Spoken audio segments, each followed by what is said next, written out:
Can I stay right here? What is up, everybody? Welcome back to another episode of BizBuzz Live. I'm your host, Chris Muzan, and today I got my daughter here. Hi.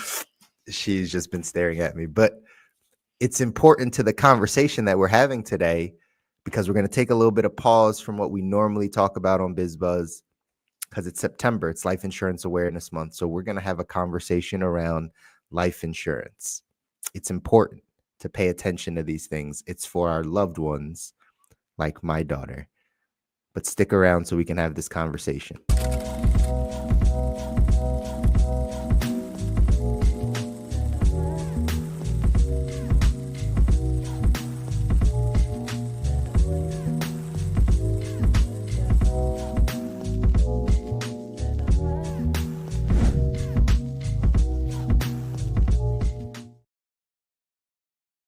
All right, everybody. Welcome back to another episode of BizBuzz Live. Again, I'm your host, Chris Muzan, your financial coach, helping you through all things finance. And it's Friday, September the 5th. Happy September. Last Friday, I told you that September is Life Insurance Awareness Month. So this is a month that we want to come educate and talk about one of the most important parts of somebody's financial foundation, which happens to be the insurance side. Now, again, the reason why we started this show, ladies and gentlemen, is so we can talk about the cash flow side of things. That's why we started it. I told you, inevitably, when I've been sitting down with people over the past 12, 13 years around their finances and having a financial conversation, whether it's around their investments, whether it's around their savings or their debt, or their insurance protection or their estate plan. It doesn't matter what they come to me or what we have a conversation about. Inevitably, it comes back to cash flow. Inevitably, it comes back to what's coming in and what's going out. And because of that, we have to have these conversations. We have to talk about this stuff. I think the financial space has done a good job of talking about how to protect your money, so to speak, or how to budget your money, how to make sure that you have a good budget in place and know not to spend $5 on your matcha latte every day or whatever, right? Like they're always talking about those things. The other side of it is, how do we earn more money? Like, how do we earn it? I often say the framework is, first you must learn how to earn money, then you have to learn how to save money, then learn how to invest money. Most people, because of the internet and because of, the wisdom of those that have learned some things, they start with the investing side.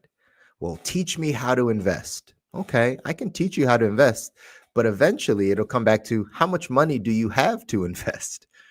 All right, how much money do you have to invest? And you don't need as much money if you get very high percentages of return. But it's very hard to find high percentages of return. So that means you should just learn how to earn more money, and you can find a lesser percentage and you can still let your money work for you. So inevitably, when we have these conversations around anything in money, we're coming back to, how are we making money? How does money come in? How are we putting ourselves in a position to change our career, to get the second job, to start a business, to be a full entrepreneur, to work in the gig economy, to bring in an extra $2,000-$3,000 a month? How are we doing that? That's what we started the show for. Go back and watch other episodes. We're live right now on LinkedIn and YouTube. Feel free to go over, check some of our other videos. Look at some of our other videos that over the past few months, because that's what we've been talking about. Go back even a year and look at some of the conversations we were having back then. But today, specifically September 5th, 2025, we're going to have a conversation around life insurance. September being Life Insurance Awareness Month, we want to make sure that we bring awareness to something that's really important in people's financial life that I don't know that everyone pays attention to. If we're going to go off and build something great, you're going to build something great financially for yourself, whether that's just having a stable career, whether that's having a legacy business, however you think of it. Understanding that the higher that you build, the more of a safety net you need. the more protection you need.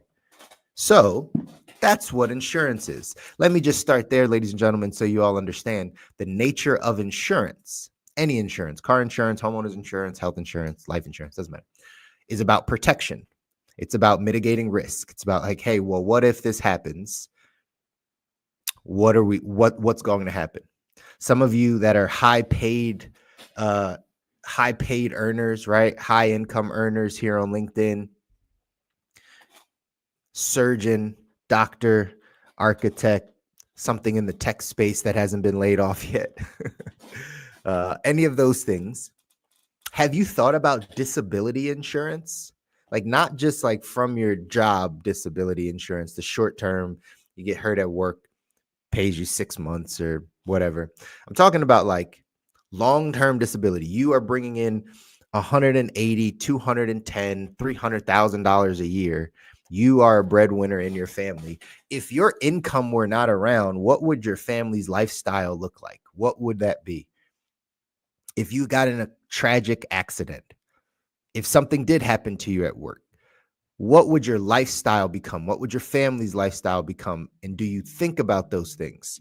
This is the nature of insurance. Disability insurance might be able to protect you if you get disabled. But what about if you're building a family? What about if you're building something for your family?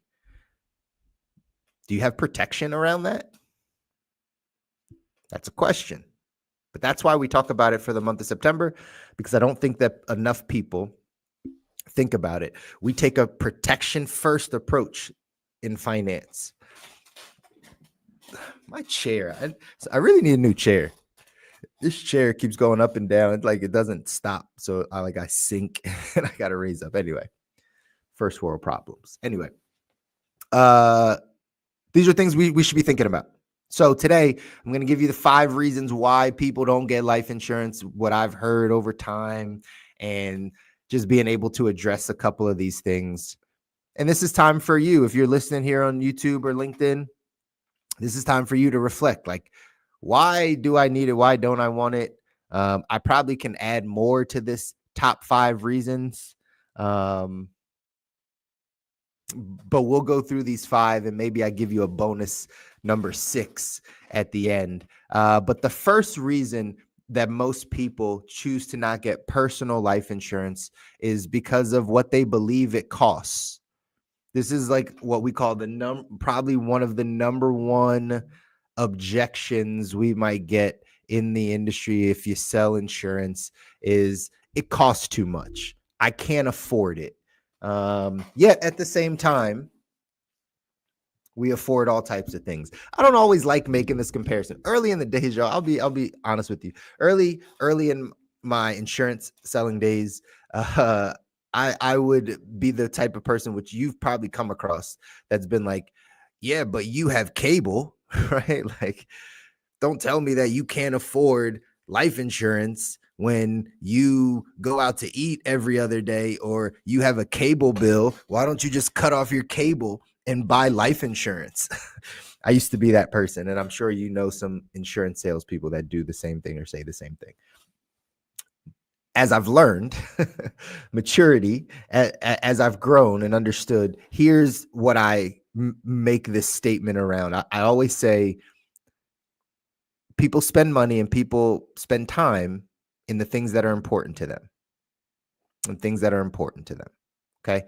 And so our current pleasures for most people, our current comforts, are things that we enjoy.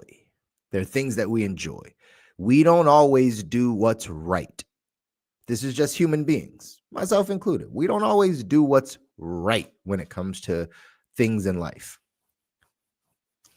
But oftentimes we settle for the comfortable thing, the thing that we know, the thing that makes us feel good. And a lot of times we start comparing the responsibilities, the things that are right, with the things that make us feel good. And most humans, most Americans will choose what makes them feel good over what's right, typically. Right? 80-20. 20% of people wouldn't. 80% of people typically do. So when it comes to insurance, it's not really a matter of cost or affordability. Life insurance is very cheap. Right, if you're healthy and all the stuff, right? You find the right policy, the right company, probably get a term policy. It doesn't have to be a lot of years. You can definitely afford it. It's always affordable. Question is it important to you? How important is it to you to make sure your family is protected? Cost and affordability is something that pops up all the time. It's an excuse that people have, or, a reason that people give. It's just not a sound reason. It's not a sound reason. It's a reason that's justified, but it's not sound. Another reason it's not sound, let's say you are on the side where you are beneath paycheck to paycheck, meaning like every paycheck doesn't even cover what you need. But you have a family, right? You have responsibilities. You have a child. You have anything that you care about that you take care of that depends on your income. Your ability to say, I can set aside a small amount to make sure they're okay, is also a measure of how you think about what's important to you. If you can never get out of the paycheck to paycheck struggle, maybe that's the life. At least if you spent 30, 40 bucks a month, that if something were to happen to you, your kids would not have to go through what you're going through, would be just forward thinking, right? I'm talking 30, 40 bucks a month, 50 bucks a month, 300 to 600 bucks a year, just to make sure your family's okay. That's the thinking that we want to make sure that we're putting into place for us. Okay. So cost and affordability, even though it is a reason people give, it's not necessarily the right reason, or the right thinking behind it. But I can understand why people say it. If you think it's not affordable for you, just because you heard someone else that might have had it and it wasn't affordable, sit down with a financial professional, an insurance professional, and see if it can be affordable for you. All right. So that's one reason. Second reason, procrastination. People just procrastinate. It's one of the reasons people don't get it. They just procrastinate. They just say, I'm not going to die. I can get it down the line. It's not as important right now as this. It slides down the priority list. It just becomes a bit of procrastination. We procrastinate in lots of areas. Just happen to be pointing out the life insurance part for you today, but we procrastinate in lots of areas. It's not just with that thing. It's with a bunch of things. It's just the benefit of this. And let me say it this way, right? The risk and reward. The risk of procrastinating on life insurance is that you might never be able to get it again. That's the risk. I don't know if you want to take that risk, but that is the risk of procrastinating with life insurance. You could die before you get it. You could get a major health concern. Let me just throw this out there. 1 in 3 people will get cancer, some form of cancer in their lifetime. Once you have cancer, an insurance company likely has to wait like 3 years of you being in remission before they'll even think about covering you. So you get diagnosed with cancer, no more life insurance for you for at least 3 years after remission. And that's like light for some companies. You're going through chemo, it's still diagnosis, you're still going through, they're not going to approve you. So the risk of procrastinating on life insurance is that actually you might never be able to get it. That's the risk. Is there a reward for procrastination? I don't know. You don't have to pay right now. You just pay down the line. But life insurance only deals with your age and your health. So the older you get, the more you're going to pay anyway. So it's the cheapest it'll be right now. So the more you procrastinate, the worse it actually gets for you. I don't really know that there's a reward for procrastination outside of you don't have a monthly premium due. But either way, that's another reason people don't get life insurance, or they tell us that they don't get life insurance. Here's another one. The third reason. The benefits of life insurance are intangible. The benefits of most life insurance policies, let's say it that way, are intangible. Why? Because you're not going to be here to experience them. Life insurance kicks in after you pass away and you leave something behind, and then your family then takes over from there. So most people can't see past next weekend. They can't see past, 2 months from now, which is their next vacation, let alone think about when they're not here and what their children are going to need or their grandchildren are going to need. Most people, 80-20, right? 80% of people, the masses, really can't even see that far. They can't even really fathom that is there. Like, that's not a benefit for them. This is also why, though, I recommend living benefit policies, right? There's a few companies that have a term policy that adds living benefits to it. So not just like terminal illness, but like if you got cancer, stroke, a heart attack, you had a chronic or critical illness, that death benefit, the benefit of you paying that out to some, or, paying after you pass, actually gets paid to you while you're still alive. So it kind of meshes the two types of policies I was talking about with life insurance and disability insurance kind of together in one, where it's like, hey, I have this life insurance in case I pass away, my family will be fine.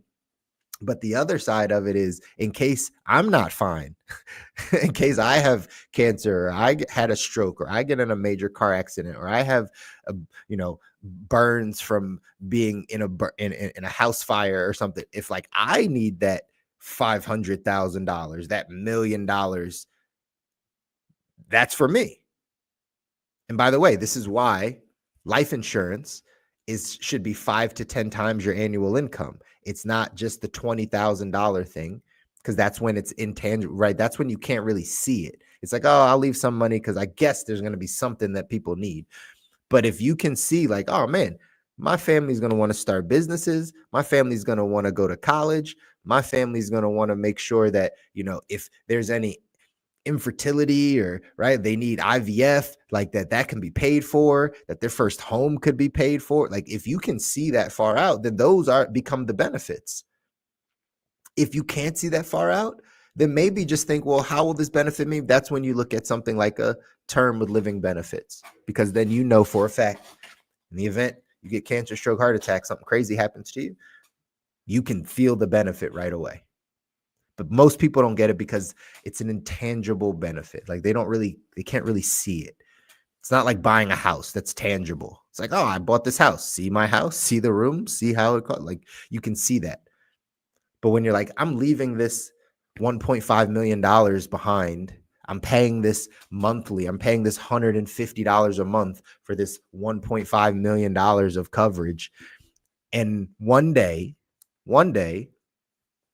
my family will benefit from it. I don't know how, but like they'll have money and then they'll be able to benefit. It's intangible. So sometimes people can't grasp that. That's another reason. Fourth reason why people say they don't get life insurance. They have toxic mindset. This is not why they say it. This is why I say it. But they have toxic mindset. They think poorly about insurance. They'll say things like, oh, all insurance is a scam. They'll say things like, I knew somebody that had a policy and it didn't pay out and it's a scam. You'll hear people that say, I don't want my spouse, I don't want my wife to get another husband. They'll say things like, I don't want my partner to pull out the knife in the middle of the night, right? They might be saying these things, some of them jokingly, but it's actually a mindset. Like the fact that you would think about that. You've seen too many documentaries. You've watched too much on late night television to think that people are out just trying to get the life insurance policy. And again, there's 0.001% of people that are crazy in everything. So sure, that could be a thing. But your mindset, how you think about insurance, and this is why we come to talk about this stuff, is because again, the foundation of insurance all across the board, today we happen to be talking about life, but all across the board is protection.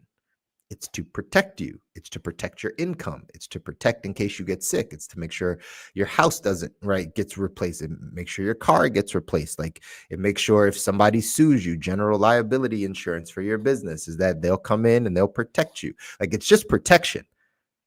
It's just protection. And if you're the person that tries to build something, then you need that protection. You need that protection. But if you have a toxic mindset, if you have a mindset that might be a little bit more negative, or right, you've heard someone with a bad experience, it started to create thoughts in you. Now you don't have protection. For all of you that are listening right now, for all of you that are listening, that are paying attention to what I'm saying, ask yourself, how much protection do you have in place? What is protecting your income? You're working hard here on LinkedIn. You're working. You have a job. All those things. What's protecting your income? Not your job and not your job insurance. That'll be a whole nother conversation about why job insurance isn't adequate. I think we can go back last year. I did a whole entire BizBuzz on how job insurance doesn't pay out, right? And how it's not what you need to protect yourself. So when it comes to how you think about protection, this is where insurance comes in. But if you have a negative mindset about it, if you have a toxic mindset about it, you probably will miss it. And you won't understand how important this is to you building what you want to get to. The fifth reason people don't get life insurance from somebody that's been in the industry for a bit of time is there's just a lack of education. You don't know what you don't know. You don't know what you don't know. And when you take your information from parents, peers, and the internet, you can be at a huge loss, especially that last part, the internet. The reason why, I know I'm coming to you on the internet, right? You're like, look at this guy talking to me about listening to people on the internet. He's coming to me on the internet, right? But I try to gain your trust. That's why I show up a bunch. That's why you can DM me or message me or call me or email me and we'll talk. And at the end of the day, right, I'll help you through your situation so that you know, like, I'm a real human being that's really have a family, really care, right? All those things. But with that said, the internet is one of the greatest places of misinformation and disinformation, right? Like misinformation, it runs rampant on the internet. Rampant. So you've probably heard some things about insurance, life insurance, that just aren't true. They're just not true at all. But you've never sat down with anyone to know if it's true or not. Lack of education is real when it comes to financial products and things that, again, we're not experienced in. So there's a lot of misinformation on the internet. Also, the other side, I would say this all the time, there's levels to money. There's levels to finances. There's levels to financial products. There's levels. So maybe you did hear something on the internet. Maybe your parents did tell you something, but that was a 303 level concept. Meaning like it's above your pay grade. It's above where you are right now. You're at 101, but the information you heard was 303 and you're trying to apply this higher level information to your situation and it don't work. Or vice versa. Maybe you got some 101 level information, but you're at 303. You've passed that. You're past the you're past the buy term, invest the difference side. I'm joking. Don't come for me in the comments. But for real, like you're at a different level. You're at a different level of knowledge around your finances and what you need to do. And so you might be hearing information that's 101, but you're at 303. You can't apply that either. There's a lack of misinformation and just a lack of education around life insurance. So again, this is why we step in here to make sure we can educate you about something that's crucial to your financial foundation. Crucial to your financial foundation. Again, if you want to build up, you have to have a level of protection. If you're building with no protection, there's no safety net. There's no just in case something crazy happens. There's nothing there. Likelihood you won't build long. There's a group of people that understand what I'm talking about with the life insurance side that have had life insurance since they were 20 years old. So they can continue to go off and build and do all the things they want to do because they already had that in place. Some of you that are listening don't even understand or don't believe or don't know how this could be a form of protection for you. But regardless of that, this is the month to really be able to dive in and say, hey, if I'm building something, if I'm focused on making more money, which is what the show is about, bringing in more income, making sure that I have a healthy cash flow, then I have to also understand I need to protect my ability to go make money. If you're the person that brings in $200,000, $300,000, $400,000 a year, or that's where you want to be, what protects that income? What keeps that income in your family? Life insurance does. Because if you weren't here, 5 to 10 times your income should be in life insurance. And so then you can go ahead and put it over there. And then when you're not here, your family gets 5 to 10 years worth of your income to do all the things they needed to do, to go to college, to keep the house, to pay the bills, to grieve properly. Again, we don't always have these insurance conversations, y'all. We don't always have them, but just understand there's a peace of mind that does come with you making sure you have the proper protection in place. There's peace of mind. Your spouse can grieve properly instead of plan a funeral. Again, I don't know if any of you have been in this position. Plan a funeral, go back, like see the family, cry, go back to work in a week. Get the devastating news, be sad, take a leave, plan the funeral, a week later back at work. That's most people. If you left 5 to 10 times your income behind, I know it might not be tangible, but your spouse would be able to grieve properly, to mourn properly, to figure out what they're going to do with the kids, to get support, to not have to rush back to work, to not have to figure out how to pay the mortgage, to not have to figure out if they got to sell the car, to not have to figure out how they, can pay for the private school. Like all those things that would come into play because your income is what's running the household. You got to make sure that it's protected. Right. We'll have another conversation around some of this stuff later this month. Maybe not next week, but maybe towards the end of the month, we'll come back on, talk a little bit about it. If you think job insurance is all you need, again, go back to my other videos or shoot me a message. I'll let you know why you need insurance outside of your job. I'll give you number one reason, because you're not going to be at your job forever. This is what we talk about on BizBuzz all the time. If you're going to play the corporate game, you got to learn how to bounce. If you're going to be an entrepreneur, you're not going to have a job with benefits anyway. So life insurance deals with your age and your health. The younger you are, the healthier you are, the less you're going to pay. And so now is the time to make sure you are protected and you have the right life insurance in place for yourself. If you wanted to download our ebook, we have a free ebook around life insurance. It's Life Insurance 101. If you think you're at a 202 or 303 level, shoot me an email, shoot me a message here on LinkedIn or YouTube, and we'll have that conversation. But feel free to download our ebook. The link is right there on the screen. It's a bit.ly link, bit.ly/insurance protection 101 ebook. Insurance protection 101 ebook. It's free. Download it. It'll give you a bunch of information on the stuff that we're already currently talking about. Okay. And, from there, you can feel free to reach out so we can dive into a personal strategy and a personal plan for yourself. All right, y'all. As always, I'm super grateful to be able to do this with you every single Friday, 10:30 a.m. Eastern, BizBuzz Live. Come back next week, LinkedIn and YouTube, so we can continue our discussions on what we need to do to continue to build our income and the life that we want. Until next week, peace.